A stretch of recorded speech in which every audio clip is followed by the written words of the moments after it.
하나님은 전능하신 분이시지만 그곳에서는 예수님의 그 고향 마을 그곳에서는 아무 권능도 행하실 수 없더라.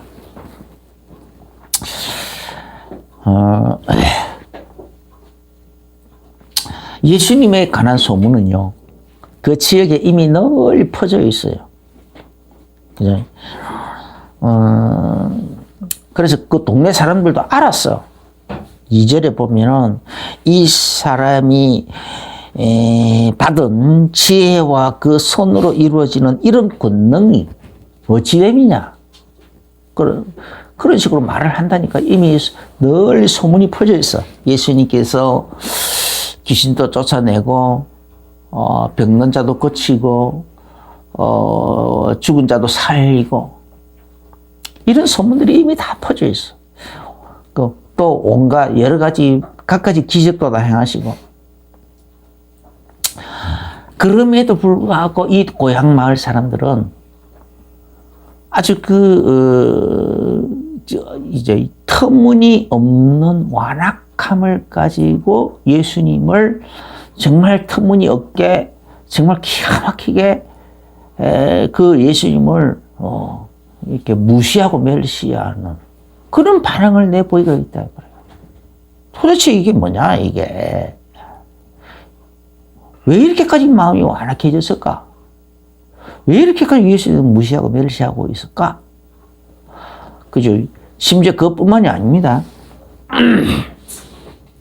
마가복음 3장 21절에 보면은 예수님의 친족들은 예수님께서 이런 엄청난 권능들을 행한다 하니까 와, 하나님의 권능이 이렇게 저 보살펴는 집안에 임했구나 하면서 막 하나님의 은혜에 감사하고 감격하고 하나님을 찬미하고 이래야 되는데 그게 아니고 또 그것도 또 우리 동네에 해주구나 이렇게 감사하고 해야 되는데 그게 아니고 도리어 귀신 들렸다 하면서 예수님을 잡으러 왔다니까. 저 귀신의 왕이 귀신 들려가지고 저런 일을 한다. 정말 터무니없는 그런 말을 하면서 그렇게까지 하더라는 거야. 왜 그렇게 완악해졌을까? 또 누가복음 4장 29절에 보면은요, 그 정도 또 아니고 아예 예수님을 그 동네가 건설된 아마 그 동네가 저 절벽 동네에 절벽이 있는가 봐. 절벽 위에 있는가 봐. 그러니까 그 절벽 끝으로 예수님을 끌고 가지고 절벽에 떨어서 그냥 그 절벽에 떨어뜨려서 죽이려고까지 하더라고 했어요. 누가복음 4장 29절을 보면. 다 크게 화가 나가지고 그 동네가 건설된 절벽으로 낭떠러지를 끌고 가서 떨어뜨리려고 하더라. 그렇게까지 죽이려고 하더라. 왜 그렇게 완악해졌을까? 그래서 오늘 이 본문에 3절에 이 사람이 마리아의 아들 목수가 아니냐. 그래서 말하면 이미 그 아버지는 육신의 아버지는 이미 다 죽었어. 그리고 이제 이 마리아는 과부로 살아가고 있어요. 예나 지금이나 어디서나 가장이 없고 과부는요 다 멸시받아요. 동네 안에서 뭔가 모르게 멸시를 받아. 그래서 이 사람이 마리아의 아들 목수가 아니냐. 또 예수님 직업도 뭐 특별히 뛰어나가서 뭔가 있어가지고 뭐 서기관이다, 뭐 장로다, 뭐 아니면 큰 사업가다 그럴 것도 아니고 그냥 목수. 그 아버지의 직업을 그대로 이어받은 목수. 그래서 목수가 아니냐. 예나 지금이나 요즘은 목수가 그래도 조금은 대우를 받아요. 옛날에는 그렇게 대우도 못 받았어요. 요즘은 이렇게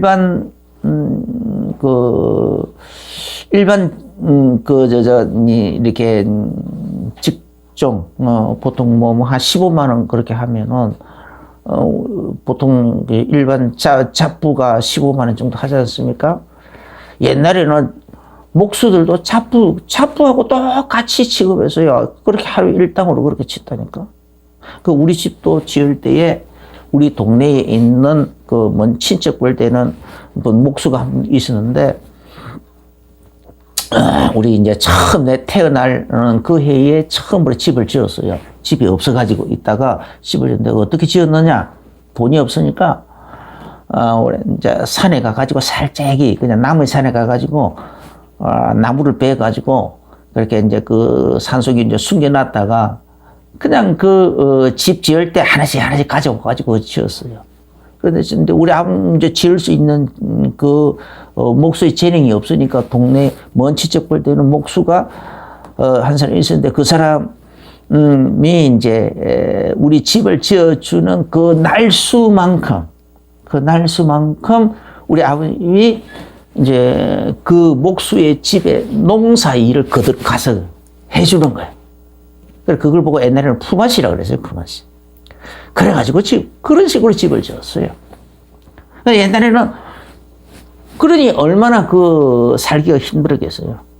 요즘이야 뭐 2배, 3배, 뭐 3배 이상씩 받죠. 그런데 그러니까 그 정도로 멸시받는 집안, 가난한 집안. 그리고 이제 그러니까 그 동생들도 목수가 아들 목수가 마리아의 아들 목수가 아니냐? 야고보와 요셉과 유다와 시몬의 형제가 아니냐? 예수님의 동생들이 4명이 있는데 또 누이들도 있는데 다 그냥 쉽게 말하면 평균 이하다. 별 보리를 없는 다 그렇고 그런 사람이다 이 말이에요. 그러니까 아이고 누구라도 한 사람 좀 뛰어난 사람이 있으면 뭔가 좀 그렇게 해야 되는데 단 한 사람도 귀히 여겨 볼 만한 뛰어나다고 인정될 만한 그런 사람이 없는 그런 식으로 표현을 하고 있어요. 이런 사람들 형제가들도 다 그렇고 그런 사람들 아니냐라는 식으로 표현을 하고 있다니까. 그 오죽하면 우리 어머님 입만 열면 이제 동생 이제 그 딸내미 명자가 이제 교장 때 있으니까 입만 열면 우리 딸이 교장인데 그 요양원에서도 아마 그 말 그렇게 자랑하고 있는 거 봐요. 그만큼 자랑거리가 너무 없어서. 그런데 그 정도도 없었다. 이 예수님의 이 집안은 그 정도도 없어. 그 정도도 없어서 이렇게 무시하고 멸시하는 듯한 표현을 하고 있다. 이것도 예언되어 있는 거예요. 이사야 53장 1절부터 3절에 보면요. 여호와의 팔이 누구에게 나타났느냐? 예수님에게 그 하나님의 권능이 나타나고 있지 않느냐? 여호와의 팔이 나타나고 있지 않느냐? 하나님께서 함께 하시는 여러 가지 증거들이 나타나고 있지 않느냐? 귀신 쫓겨나고 죽은 자가 살아나고 병든 자가 고쳐지고 여러 기적과 이적이 막 나타나고 있지 않느냐 이 말이야. 그런데 이 말이야. 그럼에도 불구하고 그분의 그 모습, 메시아로 오신 그리스도의 그 모습, 그 나사렛 예수님의 그 모습은 주님 앞에서 이제 자라나기를 연한 순 같고 야리야리하다. 연한 순 같고 또 마른 땅의 줄기 같아서 마른 땅의 줄기 뭡니까? 빼빼 말라고 뭐 제대로 자라지도 못하고 노랭팅팅하고 막 그러지 않습니까? 그리고 고운 모양도 없고 풍채도 없은즉 고운 모양도 얼굴도 막, 요즘 우리 다 잘 먹고 잘 사니까 얼굴도 이렇게 좀 반질반질하고 그러지 않습니까? 근데 옛날에는 못 먹고 먹으니까 얼굴도 막 버짐이 피어 있고요. 막 희한하게 부스럼도 여기 들키었다. 그러거든요. 꾸질꾸질. 뭔가 모르게 꾸질꾸질하단 말이야. 꾸질꾸질해요. 그것도 햇볕 때까지 타기까지 하면 더 그냥 뭔소리같이 여기, 고운 모양도 없고. 더더군다나 풍채도 없었죠. 풍채가 뭔가? 덩치가 없다, 이 말이야. 덩치도 조그만하다. 풍채도 없은즉 우리가 보기에 흠모할 만한 아름다운 것이 없도다. 아무리 뜯어봐도 흠모할 아름다운 구석이 하나도 없어. 그러니까 요즘 예수님의 그 무슨 사진이라 하면서 어떤 하고 그러는데 그게 막 널리 알려졌잖아요. 그거 다 그거 가짜예요, 가짜. 그 사진은 얼마나 미남입니까? 잘생겼고 좋습니다. 나 아니었다고. 예수님은 그러지가 않았지. 그래서 흠모할만 아름다운 것이 없도다. 그는 멸시를 받아 사람들 앞에 버림을 받았으며, 그러니까 그 모양이 그 정도까지 되니까 멸시도 받아, 사람들에게 버림을 받고 있더라. 멸시도 받더라. 처음부터 멸시를 받고 있더라는 거예요. 그러니까 이 동네 사람들은 어릴 때부터 멸시를 자꾸 하고 있었어. 멸시받던 그 사람이 어느 날 메시아라 그리스도로 하면서 나타나니 얼마나 기가 막히냐 이 말이에요. 그것도 모자라 가지고 간고를 많이 깼겠으면, 간고가 뭡니까? 여러 가지 이런저런 고생의 흔적이 잦아가. 자랄 때에 그냥 이런 고생 저런 고생 다 하고 있더란 말이야. 이런 고생 저런 고생 다 하고 있고, 또 질고를 하는 자라. 질고가 뭐니까 잔병치레, 늘 그냥 병치레 하는 것처럼 보인다. 병치레를 했는지 안 했는지 모르지만 어쨌든 질고를 한다는 것은 병치레를 하는 것처럼 보여지고 있더라는 거예요. 병치레를 달고 사는 사람처럼 그런 식으로 보이더라는 거죠. 질고를 하는 자로. 그래서 멸시를 당하였고, 멸시를 당하였고, 우리도 그렇게 귀히 여기지 않더라. 그 어떤 사람도 귀히 여기지 않더라. 이스라엘 지도자도 그렇고 동네 사람들도 그렇고 아무도 그를 귀히 여기지 않더라라는 거죠.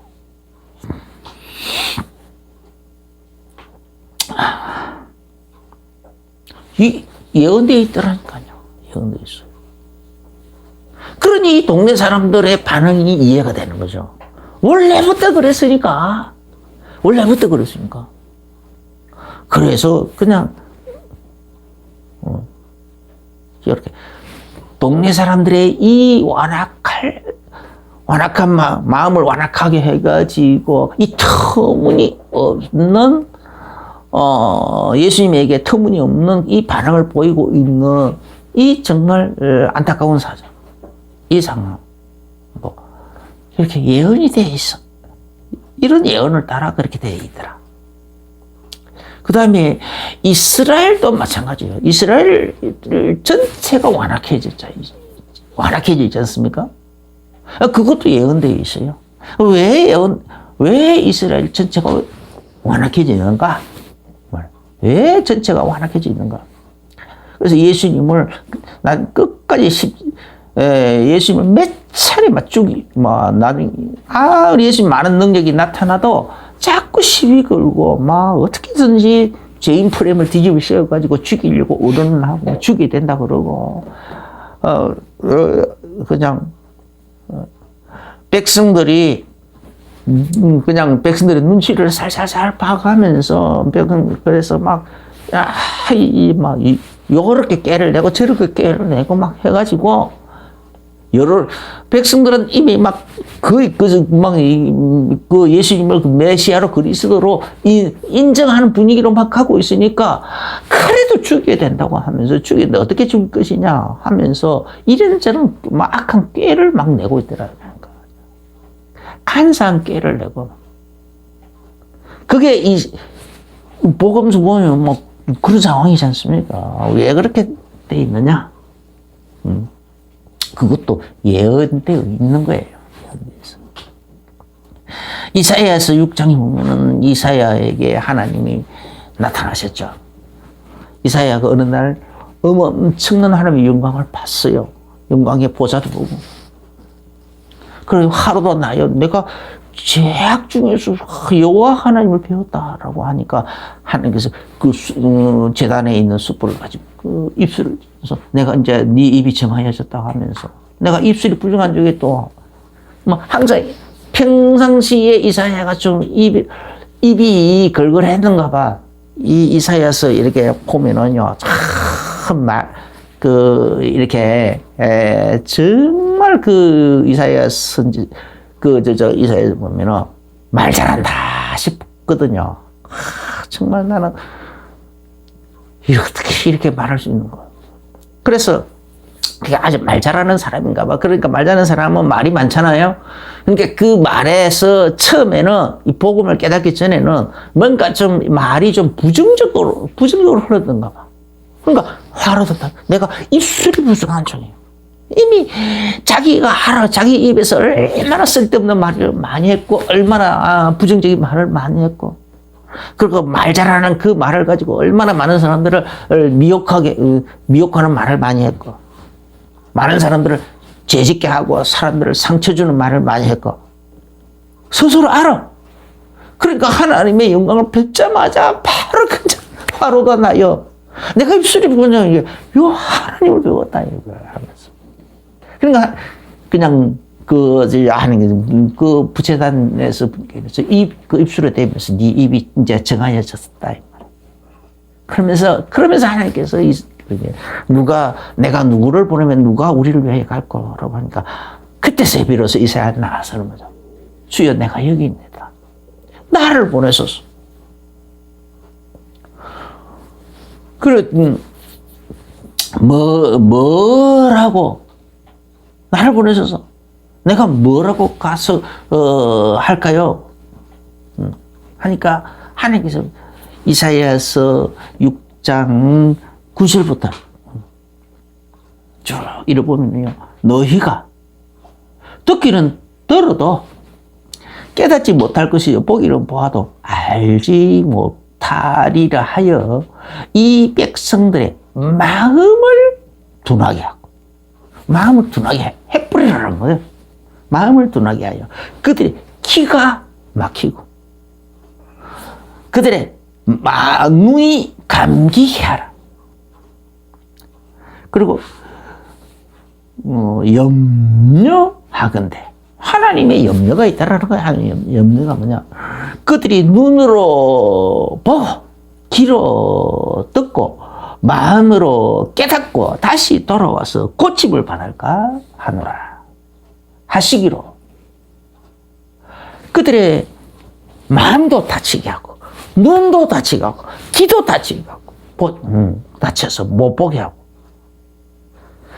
아니 그렇게 하라고 하니까 그래서 그들이 하나님의 은혜의 영광을 보면서 다 눈으로 보고 귀로 듣고 마음으로 깨달아가지고 하나님께 돌이켜 회개할까 봐서 회개해가지고 하나님께 고침을 받을까 오히려 그게 염려다. 이 비유도 아니고요. 사실적인 얘기지 않습니까? 사실적인 얘기. 그러니까 이사야가 너무 기가 막혀가지고 아니 그래서 11절부터 12절에 보면 이사야서 6장 11절 12절에 보면요. 아니 어느 때까지 그래야 됩니까? 어느 때까지 그들의 귀가 다치고 눈이 막 어두워지고 마음이 다치고 그런 상황 언제까지? 그래서 봐도 보지를 못하고 들어도 듣지도 못하고 깨닫지도 못 눈으로 보고 귀로 듣고 손으로 만지고 하면서도 깨닫지 못하게 그렇게 됩니까? 언제까지 도대체 그렇게 돼야 됩니까? 이 백성이 왜 그렇게 됩니까? 언제까지 그렇게 해야 됩니까? 그러니까 그렇게 하였더니 이제 성읍들은 황폐하여 성읍들은 황폐하여 주인이 없으며 가옥들에는 사람이 없고 이 토지는 황폐하게 되며 여호와께서 사람들을 멀리 옮기셔서 이 땅 가운데서 황폐한 곳이 많아질 때까지. 그러니까 이게 이게 어떤 상황입니까? 예수님께서 마태복음 24장이나 누가복음 21장에서 종말에 대한 그 상황을 얘기하면서 예언을 하면서 하신 말씀하고 같은 거예요. 그래서 AD 70년의 상황 실제로 그랬어요. AD 70년도에 그들이 전 세계 곳곳으로 다 잡혀가 버리고 그 땅은 황폐하여져 버렸다 이 말이에요. 그래서 누가복음 21장 24절에 그 이스라엘 백성들은 그때부터 다 뿔뿔 흩어져 가지고 그래서 예루살렘은 이방인의 때가 차기까지 이방인들에게 밟힐 것이다. 이스라엘 백성들은 그곳이 못 들어온다. 그래서 실제로도 그랬어요. 그때. 그래서 아직 그 로마 황제들이 이스라엘 백성들 유대인들은 그 팔레스타인 땅에 못 들어오도록 법으로 정해버렸더라고요. 아예 처음에 예루살렘에 못 들어오도록 했다가 나중에 아예 그 팔레스타인 땅에 들어오지 못하도록 법으로 정해버렸다니까. 그 정도까지 했어.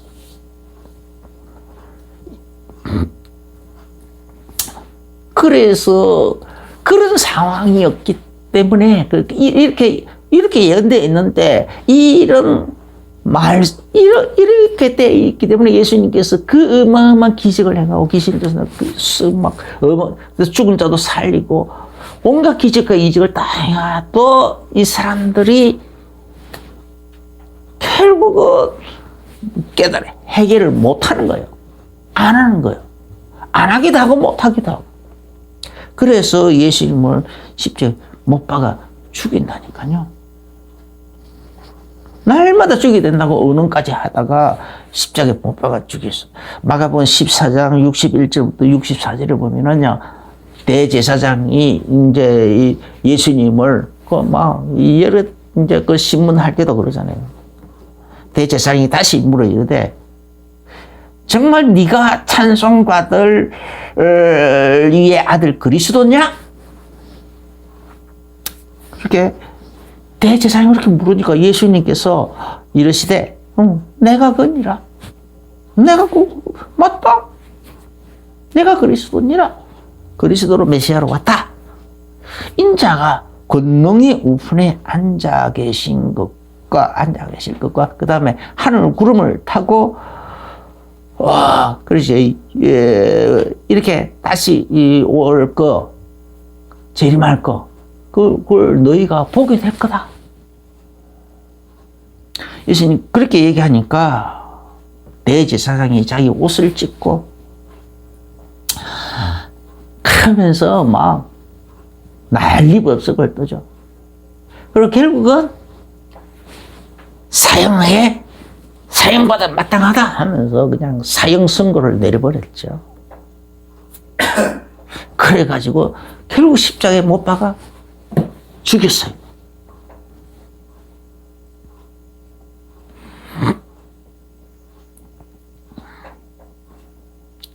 이 사람, 그러면은 위정자들만 그랬느냐? 아니에요. 바로 이 사람들이 누구든지 예수님을 메시아로 그리스도로 인정을 하면 출교하기로 결정을 이미 내려버렸거든요. 그래서 날때부터 소경되었던 이제 어떤 사람이 자기 아들이 날때부터 소경이 돼가지고 평생을 그렇게 그래서 이제 장성이 그런 소경으로 그렇게 평생을 살아와서 그래서 어른이 돼 있어. 그런데 예수님께서 그 소경된 아들의 눈을 예수님께서 고쳐줬다니까. 그랬으면은요, 만사를 제껴놓고 그냥 예수님을 자랑하고 그 사마리아 우물가 여인처럼 그냥 오히려 사람들 설득을 하러 다니고 그래야 될 거 아닙니까? 그런데 눈치 봤다니까. 눈치 보면서 그 바리새인들이 와가지고 네 참으로 이 아들이 날 때부터 소경된 맞느냐? 누가 고쳐줬느냐? 막 이런 식으로 신문을 하니까 엉뚱한 소리 한다니까. 말을 막 패패패패패 꼬아가지고 딴소리 하고 있어요. 그 이유를 분명하게 얘기합니다. 요한복음 9장 21절. 그 부모가 이렇게 말하면 출교 당할까봐 무서워서 그랬어요. 누구든지 예수를 그리스도로 인정하는 자는 출교하기로 이미 계례했으므로 그것 때문에 이 사람들의 눈치를 보고 말을 빼빼빼 꼬고 말을 요상하게 비틀고 회피를 해버리고 내 아들이 장성에 있으니 내 아들을 가서 물어보시오. 근데 그 날 때부터 소경됐던 그 사람은 그 사람한테 가서 다시 또 얘기하니까 너가 참으로 날 때부터 소경된 건 맞느냐? 맞습니다. 그러니까 누가 고쳤느냐? 왜 자꾸 묻습니까? 당신들도 그분의 제자가 되려고 합니까? 오히려 이 사람은 당당하게 나가요. 그러니까 날 때부터 소경됐다라는 말은 저주받은 것으로 이미 인정을 하고 있잖아요. 그러니까 이 사람들은 그런 식으로 이게 그냥 처음 저주받아서 태어난 놈이 이 무식한 놈이 말이에요. 우리는 너는 그의 제자이시면 우리는 모세이지. 엉뚱한 소리 하지 마. 그러면서 막 그러고 있잖아요. 그것만 그렇습니까? 예수님께서 십자가에 달려 죽으시고 사흘 만에 부활하시잖아요. 부활하시고 난 다음에도 부활한 그 내용, 그것도 그 보고를 하는 것도 돈을 주가면서 그냥 돈을 줘서 거짓말하게 만들어놓고 또 성령님이 임해가지고 막 방언을 말하고 막 온갖 엄청난 일이 일어나고 그런 것을 보면서도 어떻게든지 예수님의 이름으로는 예수님 부활을 말하지도 말고 예수 이름으로 기도도 하지 말고 예수 이름을 전하지도 말아라. 그렇게 하면서 위협하고 위협 모자라서 나중에는 매를 때리고 그것도 때리도 안 되니까 나중에는 죽였다니까. 죽였어요. 그래서 사도 바울이 어떤 그 사울이라는 그 충문은 그냥 그런 예수 믿는 사람들 잡아 죽이는 것이 정의라고 생각하고 그래가지고 그냥 자기 울분을 가지고 막 예수 믿는 사람들 잡으러 돌아다녔잖아요. 돌아다니다가 예수님 만난 거죠. 만나가지고 사도로 바뀐 거예요. 전도자로 바뀌었어. 이게 이스라엘. 이것도 왜 이렇게 됐을까? 그러면 왜 하나님께서 하나님이 염려거리라고 했을까? 이사야서 6장 10절입니까? 염려하건대. 그들이 깨닫고 돌아올까 봐서 왜 하나님이 염려하신다고 표현했을까? 뭐 때문에 그랬을까? 어디에서 그게 설명이 되어 있느냐?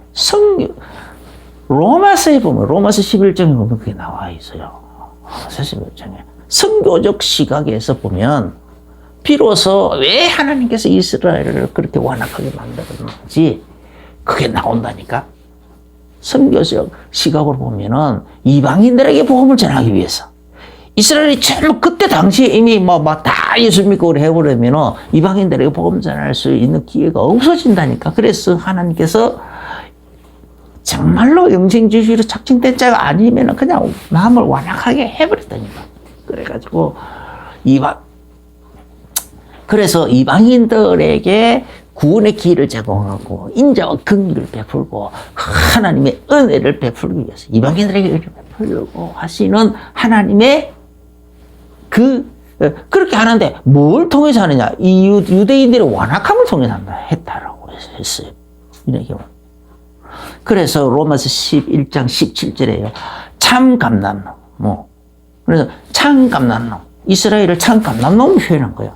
참 감람나무의 가지 얼마를 탁 잘라버리고 거기에다 돌 감난놈인 너희들 이방인들, 그 로마 사람들, 로마 시민들 보고 하는 얘기잖아요. 너희가 잘났다고 하지 마. 너희가 뭐 로마 시민권 있다고 그 시민권이 특별한 것인 줄 아는. 이 땅에 그 시민권 별거 아니야. 하늘 시민권에 비하면 아무것도 아니야. 이러면서 하는 얘기죠. 너희들은 돌 감난나무. 그 돌 감난나무 얼마를 잘라다가 거기에다가 참감나무 가지에다가 참감나무 가지 얼마를 잘라버리고 돌 감난나무인 너희들을 가지고 거기에다가 접을 붙였다라는 거예요. 그래서 참감난나무의 진액을 받아가지고 열매를 맺히기로 참감난나무의 열매를 맺히도록 그렇게 만들었다라는 거예요. 할렐루야. 그런 식으로 사도 바울이 설명하고 있죠.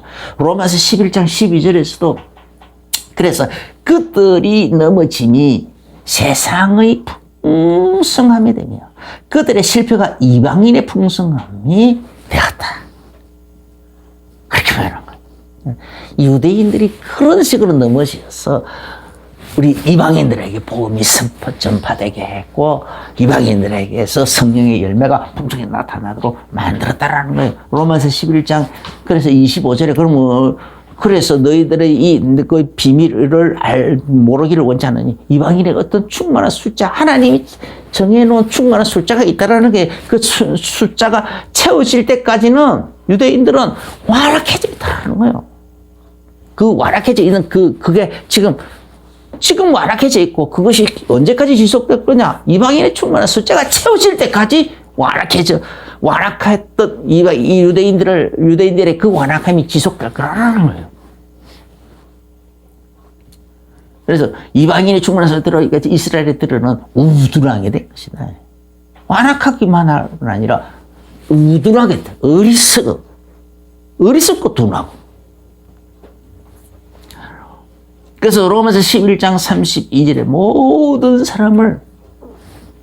하나님이 모든 사람을 순종하지 아니하는 가운데 가두어 두시면 모든 사람에게 긍휼을 베풀려고 모든 사람의 이방인들에게 긍휼을 베풀려고 유대인들을 이렇게 다 유대인들 그 수많은 그 유대인들을 그냥 완악하게 만들어 버렸다라는 거예요.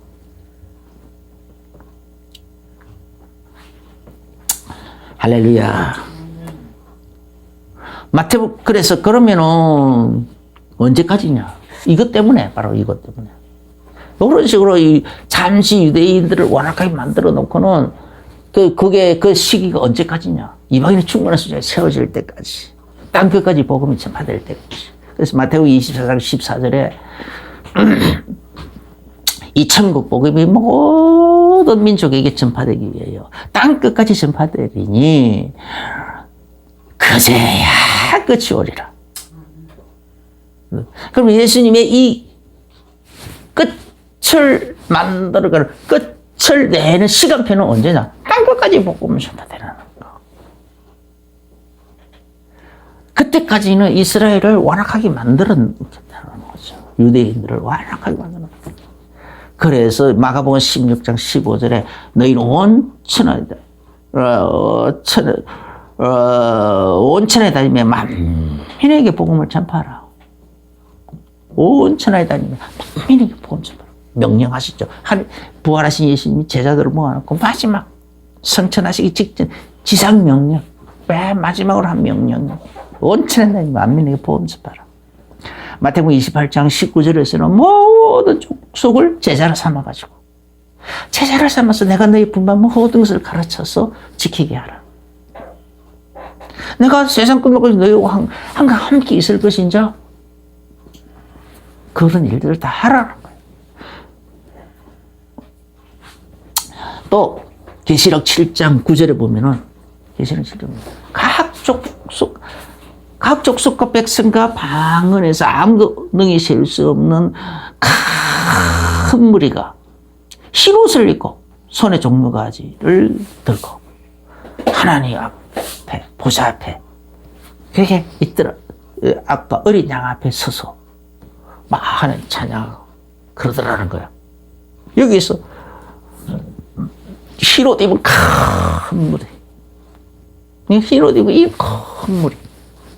그래 이들이 누구냐? 라고 했더니 예수 그리스도의 피로서 자기 죄를 씻어서 깨끗하게 한 사람, 자기 옷을 씻어 깨끗하게 한 사람들.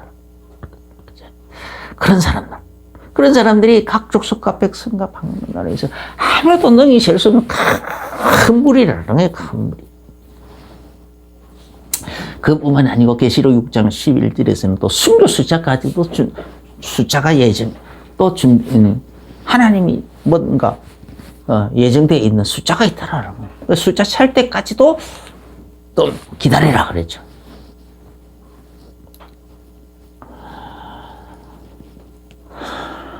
그래서 그때까지는 이방인이 되네, 이방인이 돼.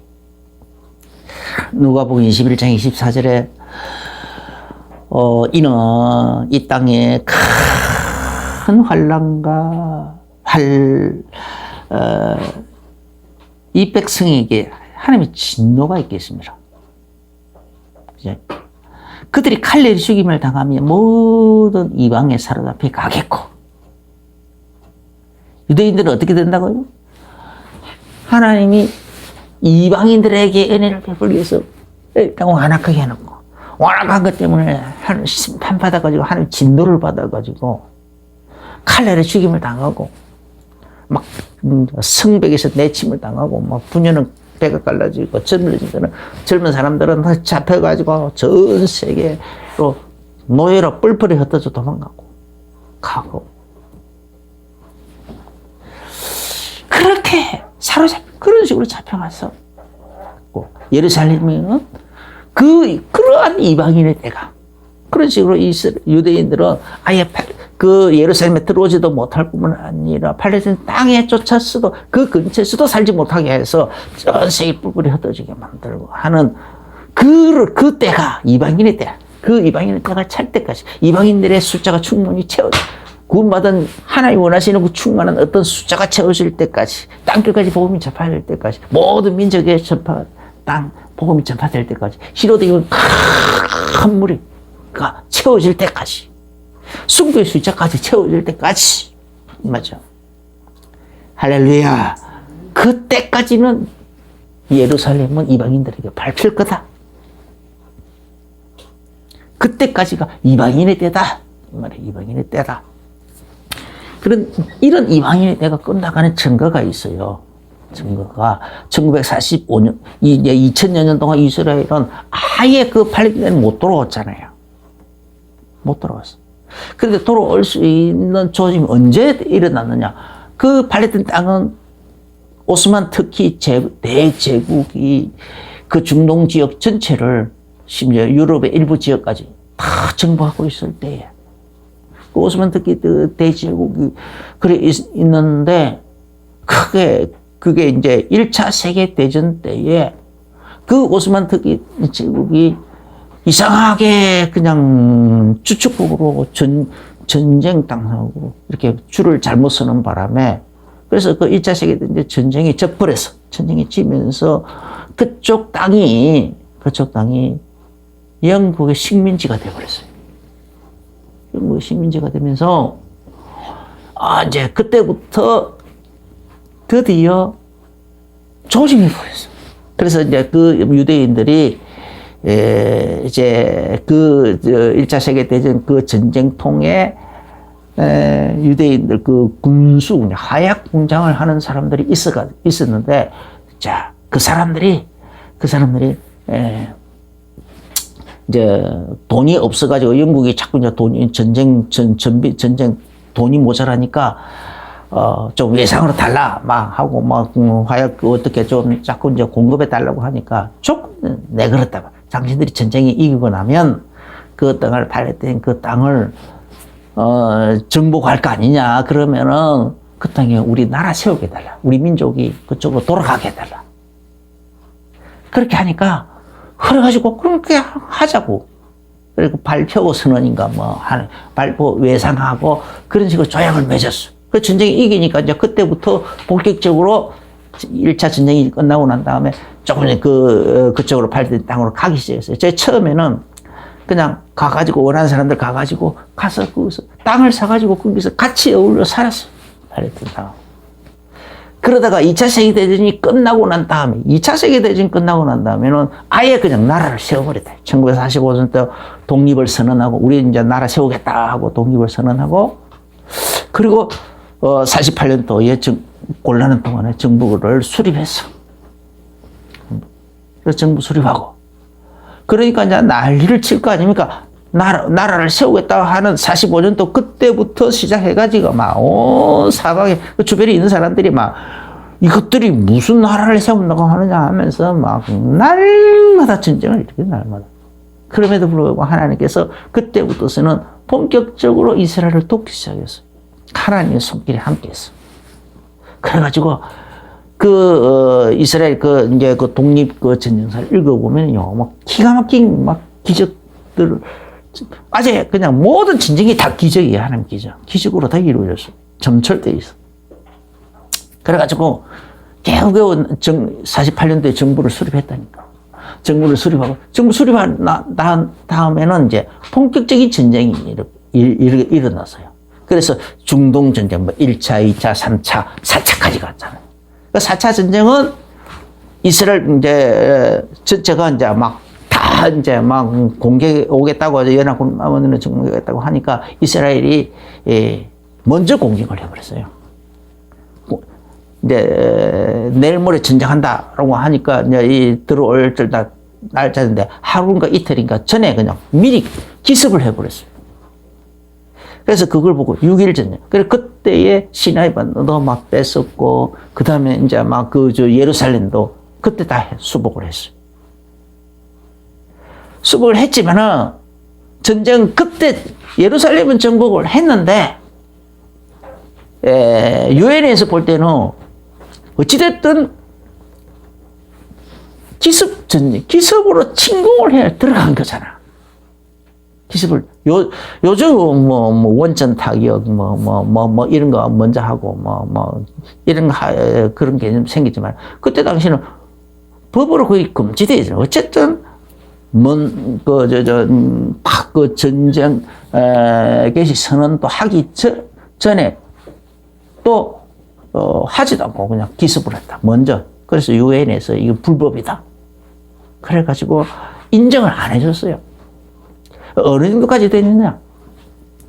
1986년도에 이미, 그러니까, 1980년도에 이스라엘은 이미 이스라엘의 수도는 영구적으로 예루살렘으로 정한다 하고 헌법으로 정했어요. 그러니까 이제 그때부터 막 여러 나라들이 예루살렘에다가 대사관들을 막 세웠지만은 유엔에서 하도 난리를 쳐가지고 아랍권에서 막 난리치고 해가지고 그래 로비도 하고 그때 이제 이 아랍분들이 이렇게 막 정신 차려가지고 로비도 하고 막 해가지고 그래가지고 1986년도에 유엔에서 계류를 해가지고 예루살렘은 지금 불법으로 점거해 있는 땅이기 때문에 거기에 대사관 세울 수 없다 해가지고 다 나가라. 그래가지고 80년도에 다시 그 각국에서 대사관들을 예루살렘에서 텔레아비브로 옛날 수도로 다시 다 옮겨가는 해프닝이 있었어. 그리고 지금까지 어정쩡한 상태가 계속 유지되고 있어요. 이미 시료 지배는 이스라엘이 하고 있어. 그렇지만 법적으로는 명분을 확보를 못하고 있어. 법적인 명분은 없어. 그러니까 어정쩡한 상태야.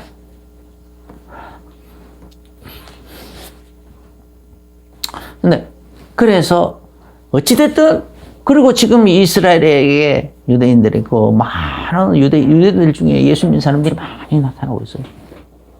이제 굉장히 많이 지금 일어나고 있고 그랬어요. 그래서 이제 드디어 끝나가고 있구나. 이미 예루살렘을 시로 지배하고 있는 것으로 시작한 하나님은 계산하는 건지 아니면 명분까지 다 확보됐을 때를 그때부터 하나님이 계산할 건지 어떤지는 잘 몰라. 어쨌든 그렇게 이제 이스라엘이 세워지고 예루살렘 해주시고 하면은 그 세대,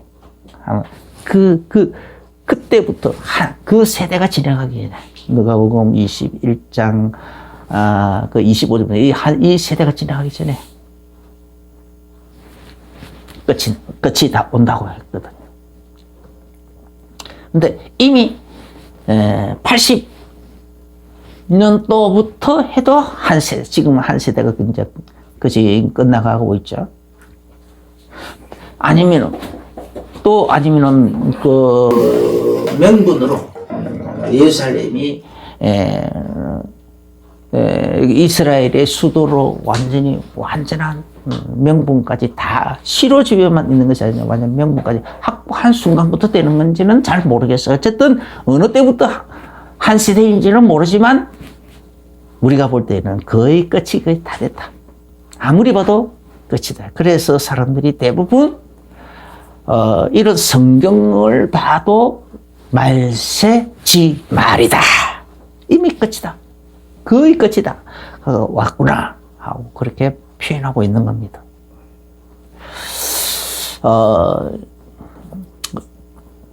예나 지금이나 예수님의 이 복음을 귀하게 여기지 않으면요, 하나님도 크게 능력을 행하시잖아요.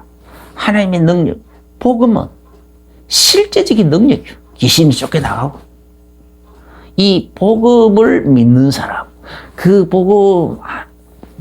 복음을 믿는 믿음 안에서 예수 이름을 부르고 기도하면 귀신이 쫓겨나고 병든 자가 고쳐지고 여러 가지 기적과 이적이 나타난다니까. 우리의 기도가 여러 가지 모양으로 나타나고 있다니까요. 또 여러 가지 성령의 충만함도 풍성하다. 성령 충만함 뿐만 아니라 성령 충만 그 결과로 나타난 여러 가지 현상들도 나타나게 돼 있어요. 그런데 이걸 무시하고 멸시하는 사람은 옛날에도 그랬고 지금도 그렇고 안 나타나요. 그래서 우리는 하나님을 향하여는 절대 교만한 마음 품으면 안 돼요. 그냥 하나님 말씀을 그냥 그대로 믿어버리죠. 그냥 자꾸 이렇게 막 무슨 분석하고 우리가 이 세상적인 잣대를 가지고 분석을 하고 이렇게 막 잘라내고 야 이거는 어떻게 되겠느냐. 그런 거는 다 하지 말자라는 거예요. 스스로가 제한을 두지 말자. 하나님 말씀대로 제한을 두지 말고 그냥 하나님께 다 하나님은요, 그죠?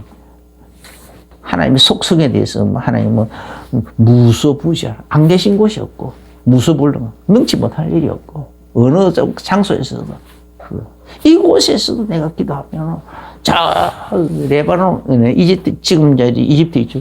이집트에 있는 은혜에서도 하나님은 거기서도 일하실 수 있는 능력이 있다. 무소불능하신 분이다.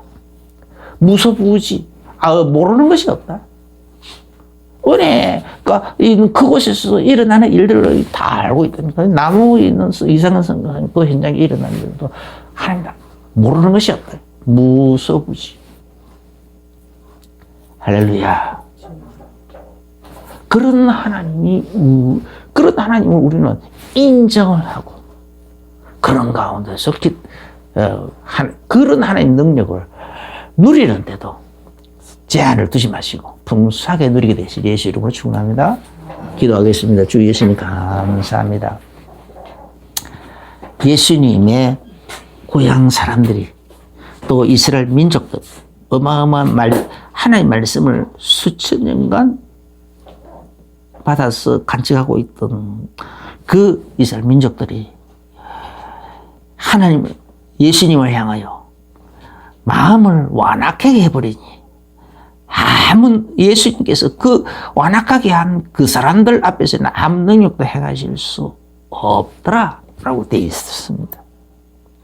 우리도 이런 오류에 빠지지 않도록 우리 마음을 하나님을 향하여 마음을 활짝 열게 하여 주옵소서.